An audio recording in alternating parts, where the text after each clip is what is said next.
الرجيم بسم الله الرحمن الرحيم ولا يحيق المكر السيء إلا بأهله صدق الله العظيم وقال رسول الله صلى الله عليه وآله وسلم في حديث ولا تحاسدوا ولا تباغضوا ولا تدابروا وكونوا عباد الله إخوانا او كما قال رسول الله صلی اللہ علیہ وآلہ وسلم۔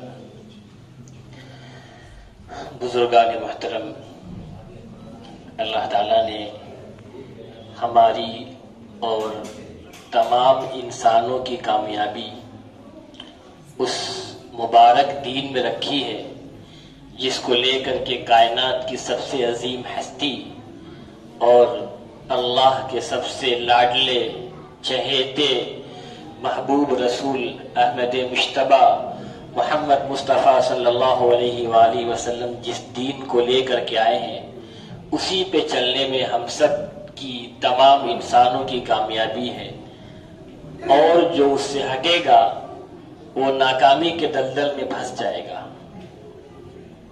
اور انسانوں کو چاہیے کہ اپنے نبی کی سیرت کا، اپنے نبی کی زندگی کا مطالعہ کریں، ان کے بارے میں کتابیں پڑھیں۔ اللہ کے نبی صلی اللہ علیہ وسلم کی زندگی کس طرح گزری، لوگ اس زمانے سے اب تک ان کے بارے میں کتابیں لکھ رہے ہیں۔ ہر رائٹر، ہر مصنف اپنے اپنے حساب سے لکھ رہا ہے، کتابیں لکھ رہا ہے، ہر زبان میں لکھا جا، دنیا کی ہر زبان میں لکھا جا رہا ہے، اور قیامت تک لوگ لکھتے رہیں گے، لیکن اللہ کے نبی کا احسان کبھی زندگی میں ادا نہیں ہو سکتا۔ اور یہ دین ہم تک اتنی آسانیوں سے نہیں پہنچا ہے، اس دین کو ہم تک پہنچنے کے لیے بڑی قربانیاں دینی پڑی۔ اللہ کے نبی صلی اللہ علیہ وسلم اور آپ کے صحابہ کرام نے بڑی قربانیاں دیا ہے، تب جا کے ہمیں یہ دین نصیب ہوا۔ اس پہ جتنا بھی اللہ کا شکریہ ادا کیا جائے یہ کم ہے۔ اور جو پیغام کو لے کے آئے اللہ کے نبی صلی اللہ علیہ وسلم، جس پیغام کو لے کر کے آئے اس پہ عمل کرنا ہم سب کے لیے ضروری ہے۔ میں نے جو حدیث پاک کا ایک ٹکڑا پڑھا اس میں اللہ کے نبی نے ارشاد فرمایا صلی اللہ علیہ وآلہ وسلم وَلَا تَحَاسَدُوا وَلَا تَبَاغَضُوا، کہ آپس میں ایک دوسرے سے حسد مت کرو، ایک دوسرے سے جلن مت رکھو، ایک دوسرے پہ غصہ نہ ہو، وَلَا تَدَابَرُوا، اور آپس میں ایک دوسرے کا بائیکاٹ مت کرو، وَكُونُوا عِبَادَ اللَّهِ إِخْوَانًا، تم سب اللہ کے بندے بھائی بھائی بن جاؤ۔ حسد ایک ایسی آگ ہے جو نیکیوں کو کھا جاتی ہے۔ جتنی بھی نیکیاں ہم کریں گے ان نیکیوں کو حسد کھاتا جائے گا۔ اس لیے ہمیں حسد اور جلن سے اپنے آپ کو بچانا ہے۔ سیدنا نوح کے بارے میں آتا ہے کہ جب نوح علیہ السلام جب کشتی میں بیٹھ رہے تھے اور تمام جانوروں کو اور جو ایمان والے تھے لوگوں کو بیٹھایا گیا، اس میں ایک بڈھا نظر آیا، پوچھا تم کون ہو؟ اس نے کہا میں تو وہ ہوں کہ آپ کے ساتھ جو لوگ بیٹھے ہوئے ہیں ان کے جسم تو آپ کے ساتھ ہے لیکن دل ہمارے ساتھ ہے۔ تو شیطان مردود، جلدی نکل، بھاگ یہاں سے، بھاگ۔ تو کہا حضرت میں آپ کو 3 باتیں بتاتا ہوں جس سے میں انسانوں کو گمراہ کرتا ہوں، مجھے چھوڑ دیجئے، مجھے اسی کشتی میں رہنے دیجئے۔ آپ کو میں 3 راز کی بات بتاتا ہوں جس سے میں شیطانوں کو بہکاتا ہوں، یہ میرا بڑا ہتھیار ہے۔ مطلب تو اللہ تعالیٰ نے حضرت نوح علیہ السلام سے فرمایا کہ نوح اس مردود سے کہو، اس نے کہا کہ میں 5 چیزیں ہیں جس سے لوگوں کو گمراہ کرتا ہوں، 5 کرتا ہوں جن میں سے 3 بتاتا ہوں، 2 نہیں بتاؤں گا آپ کو۔ تو رب تعالیٰ نے فرمایا کہ اس مردود سے کہیے کہ جو 2 نہیں بتانا چاہ رہا ہے وہ بتا دے، اور جو 3 باتیں بتانا چاہ رہا ہے وہ نہ بتائے، لیکن جو دو باتیں نہ بتانا چاہ رہا وہ بتا دے. تو اس نے کہا مجبوری ہے، بتانا ہی پڑے گا. تو اس نے کہا جو دو باتیں ہیں ان میں سے ایک تو یہ ہے کہ حسد، جلن، جس کے ذریعے میں انسان کو گمراہ کرتا ہوں. حسد اور جلن پیدا کر دیتا ہوں لوگوں کے دلوں میں، اس سے انسان کو گمراہ کرتا ہوں. اور دوسرا حرص، طمع، لالچ. نمبر ایک حسد، نمبر دو حرص، لالچ. یہ دو ہمارا بہت بڑا ہتھیار ہے جس کو ہم نہیں بتانا چاہ رہے تھے، لیکن میں نے بتا دیا، جس سے میں انسان کو گمراہ کرتا ہوں. کہنے لگا یہ آدم کے لیے ساری کی ساری جنت حلال تھی. آدم علیہ السلام کے لیے جنت کی تمام چیزیں حلال تھی کہ نہیں تھی؟ سوائے ایک درخت کے، صرف ایک درخت کے علاوہ سب کچھ حلال تھی. اور یہ ہرسی تو تھی کہ آدم اس درخت کے پاس پہنچ گئے، اس کے پھل کو کھا لیا. آدم کے لیے تمام جنت مباح تھی، صرف ایک پیڑ، ایک درخت کا پھل جو ممنوع تھا، منع تھا. تو خیر یہ تو تقدیر کا واقعہ ہے. بتانے کا مقصد یہ ہے کہ ہمیں اور آپ کو اپنے آپ کو حسد سے بچانا ضروری ہے. امام غزالی رحمۃ اللہ علیہ نے اپنی کتاب احیاء العلوم میں ایک بڑا ہی عجیب و غریب واقعہ لکھا ہے جس میں بڑی عبرت ہے ہم سب کے لیے.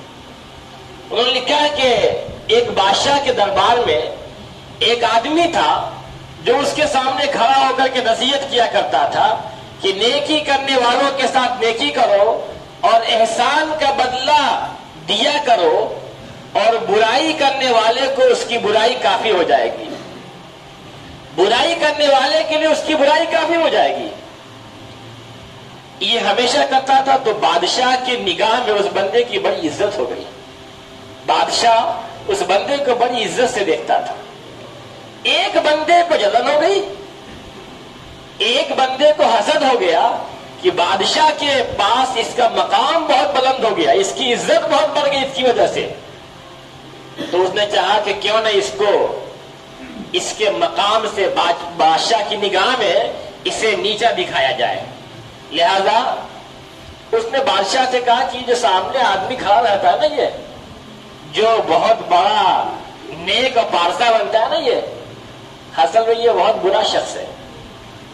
یہ آپ سے بہت جلتا ہے، یہ آپ سے حسد کرتا ہے، آپ کی برائی کرتا ہے. بادشاہ نے کہا دلیل کیا ہے؟ کہا آزما لیجئے گا، جب یہ آپ کے پاس آئے گا تو اپنے منہ پہ ہاتھ رکھ لے گا اور یہ کہتا ہے کہ آپ کے منہ سے بدبو آتی ہے، تو آپ کے منہ کی بدبو نہ آئے تو ناک پہ ہاتھ رکھ لے گا. یہ بادشاہ نے کہا ٹھیک ہے ہم آزما لیں گے. اگلے دن جو ہے وہی آدمی جس کو جلن تھی اس آدمی کو اپنے گھر لے گیا دعوت کے لیے. چلو تمہاری دعوت ہمارے گھر پہ ہے. اور اس نے جان بوجھ کر کے کھانے میں لہسن خوب ملایا، خوب لہسن ملا دیا. اب لہسن کی بو زیادہ ہوتی ہے. اس کے بعد ترنت دربار لگ گیا بادشاہ کا. یہ شخص بھی آ گیا وہاں پر. جب یہ آ گیا تو بادشاہ نے اس کو اپنے پاس بلایا، میرے قریب آ جاؤ. تو اب یہ ترنت کھانا کھا کے آیا تھا، اس کے منہ میں لہسن کی بو تھی، تو اس نے سوچا کہ بادشاہ کو تکلیف نہ ہو، لہذا اس نے اپنے ناک پہ ہاتھ رکھ لیا تاکہ بادشاہ کو لہسن کی بو نہ پہنچے، بادشاہ کو لہسن کی مہک نہ پہنچے. لہذا اس نے اپنے ناک پہ ہاتھ رکھ لیا. اب بادشاہ کو یقین ہو گیا کہ کل جس آدمی نے کہا تھا کہ یہ ہم سے جلتا ہے، یہ میری برائی کرتا، صحیح کہا ہے. اس نے جو کہا کہ میرے منہ سے بدبو آتی ہے، اس آدمی نے صحیح کہا، یہ ہم سے جلتا ہے. لہذا بادشاہ نے اپنے ہاتھ سے ایک خط لکھا اور لکھ کر کے اس کے حوالے کیا کہ میرے فلاں وزیر کے پاس جاؤ، گورنر کے پاس جاؤ، اسے یہ خط دے دینا. اس بادشاہ کی عادت تھی کہ جب کسی کو اپنے ہاتھ سے کوئی خط لکھ کے دیتا تھا تو بادشاہ انعام اور جاگیر دیا کرتا تھا. یہ لے کے چل دیا. راستے میں وہی شخص جو حسد کرتا تھا، جو اس سے جل رہا تھا اور جس نے اس کی دعوت کے راستے میں ملا، کہا میاں کہاں جا رہے ہو؟ کہا بادشاہ سلامت نے یہ خط دیا ہے، فلاں گورنر کو دینا ہے۔ اس نے کہا میں دے دیتا ہوں، مجھے دے دو، تم کیا جاؤ گے، ہمیں دے دو۔ اس نے بالا فیصلہ کیا، اس سے خط لے لیا اور خط لے کر کے چلا گیا۔ جب اس گورنر کے پاس پہنچا تو گورنر نے خط پڑھا تو کہا تمہیں معلوم ہے اس میں کیا لکھا ہوا ہے؟ تو وہ تو اس وہم و گمان میں تھا، اس حسن ظن میں تھا کہ مجھے تو جاگیر و انعام و اکرام سے نوازا جائے گا۔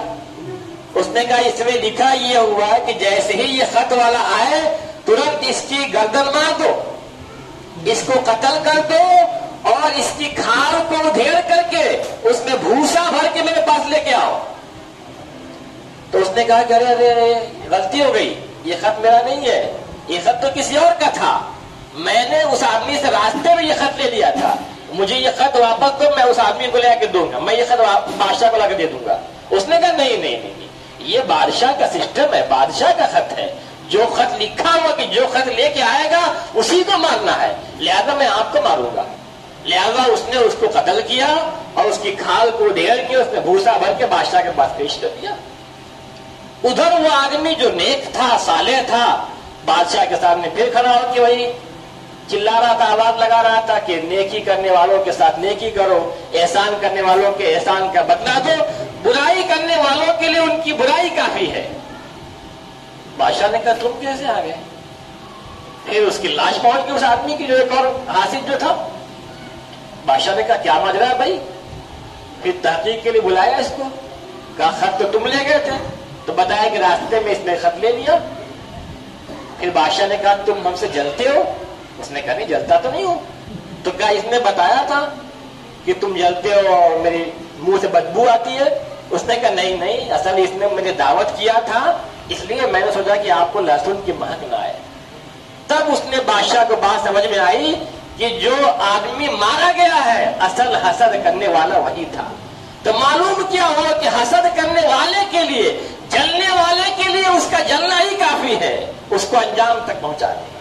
دنیا میں نہیں تو آخرت میں جائے گا، اللہ کے یہاں پہنچے گا، اس کی نیکیاں ختم ہو جائیں گی۔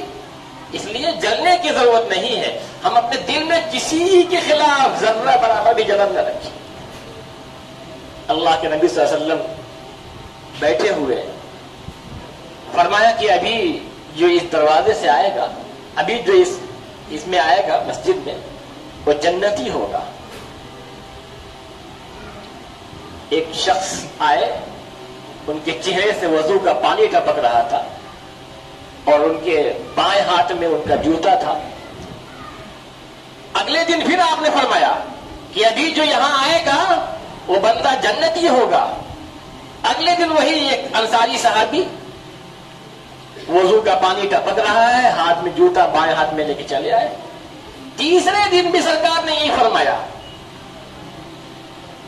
ایک صحابی رسول کہتے ہیں عبداللہ ابن عمرو ابن عاص رضی اللہ عنہ کہ جب نبی پاک صلی اللہ علیہ وسلم چلے گئے تو میں اس انصاری صحابی کے پیچھے لگ گیا اور میں نے ان سے جا کے کہا کہ میرے ابو سے کچھ میرا جھگڑا ہو گیا ہے، لہذا میں چاہتا ہوں کہ میں 3 دن آپ کے یہاں رات گزاروں۔ کہا ٹھیک ہے، بہتر ہے، چلیے۔ ان کو اپنے گھر لے گئے۔ رات میں دیکھا کہ ان کا کوئی خاص عمل نہیں ہے، انہیں ایسا نہیں ہے کہ وہ رات میں بہت زیادہ عبادت وغیرہ کرتے ہوں، بہت زیادہ جاگ کر کے اللہ کر، ایسا کچھ نہیں ہے۔ بس رات کے آخری حصے میں اٹھتے ہیں، نماز وغیرہ پڑھتے ہیں، یہی یہاں جب نیند ٹوٹتی ہے تب اللہ کرتے ہیں، اللہ کا ذکر کرتے ہیں، اور کوئی خاص عمل ان کا نہیں تھا۔ تو 3 دن کے بعد واپس جانے لگے تو ان سے کہا دیکھیے بھائی، بات یہ ہے کہ ہمارا اپنے ابو سے کوئی جھگڑا وغیرہ نہیں ہوا ہے، میں تو ایک راز جاننا چاہ رہا تھا جو اللہ کے نبی صلی اللہ علیہ وسلم نے فرمایا تھا۔ 3 دن فرمایا کہ ابھی جو آئے گا وہ جنتی ہے، اور تینوں دن آپ ہی آئے۔ تو میں نے کہا کہ دیکھوں کہ آپ کا کون سا عمل ہے جو آپ کو جنت کا حقدار بنا رہا ہے۔ تو مجھے تو کوئی عمل دکھا نہیں۔ تو انہوں نے کہا کہ ہاں عمل تو کوئی نہیں، سب عمل سامنے آپ کے ہیں۔ تو وہ چل دیے۔ تو کہا ادھر آئیے ذرا سا، بلایا، کہا کہ دیکھیے جو عمل دیکھا آپ نے وہ عمل تو ہے، ایک عمل اور ہے کہ میں کسی سے بھی حسد نہیں رکھتا ہوں، میرے دل میں کسی کے بھی بارے میں کوئی حسد جلن نہیں ہے. کوئی چاہے جتنا آگے بڑھ جائے، ترقی کر جائے، اللہ کسے جتنا بھی نواز دے، میرے دل میں کسی سے کوئی حسد نہیں ہے. فرمانے لگے کہ یہی تو نیکی ہے، یہی تو وہ عمل ہے جو آپ کو جنت کا مستحق بنا رہا ہے.